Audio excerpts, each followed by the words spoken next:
able to provide a safe space for somebody that went through so much trauma in that night. It was something that marked us as a city, as a community. The Las Vegas Valley gathers to mark 8 years since tragedy changed Las Vegas forever.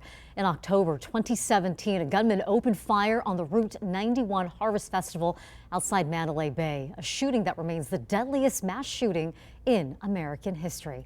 This is a night full of remembrance and reflection. We thank you for joining us. I'm Marie Mortera. Right now, people are gathering at the Las Vegas Healing Garden to hear the names of the victims who died from the shooting. And earlier today, mourners spoke with our Georgia Costa about healing so many years later. But let's start with News 3's James King, live from the site of the shooting. And James, that is where some are choosing to meet and reflect. Correct, Marie. The trauma of that night still hangs over the head of many Las Vegans, even 8 years later. Groups tonight gathering like the one you see behind us to continue that support for one another and honor the lives of those lost.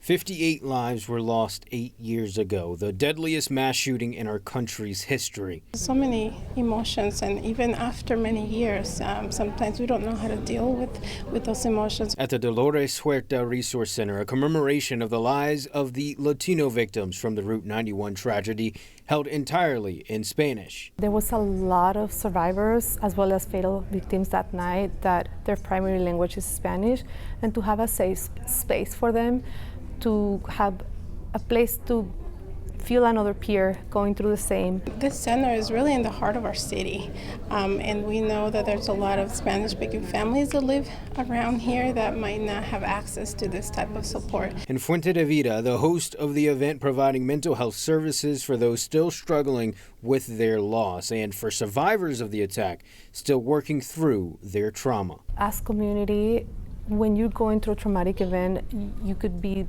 experiencing confusion, sadness, anger, different feelings, and having a place that can support you and guide you toward this traumatic situation is highly important. And at the site of the shooting, every year we come together here on this corner to honor the 58 that died that night.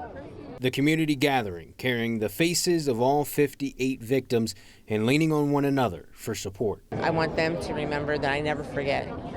I don't forget what they might have gone through, what they did go through, what they might still be going through, because some of my friends still have bullets in their bodies, and I cannot ever walk away from that. I cannot walk away from them because they're here. They're here, and it's important to me that they are here.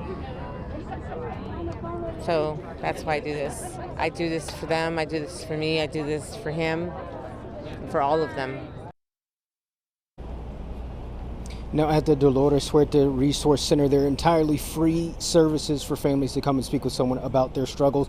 Back here on Las Vegas Boulevard, obviously, a lot of people out here were impacted either with the loss of a loved one that night or a survivor of the attack on October 1st. And so in speaking with Debbie Allen, the orchestrator of this event, who's been here every year since then, she says that she promised her son that each year she would be right here to honor his legacy. Reporting from near Mandalay Bay, James King, News 3. A commitment that defines the saying, Vegas strong. James, thank you.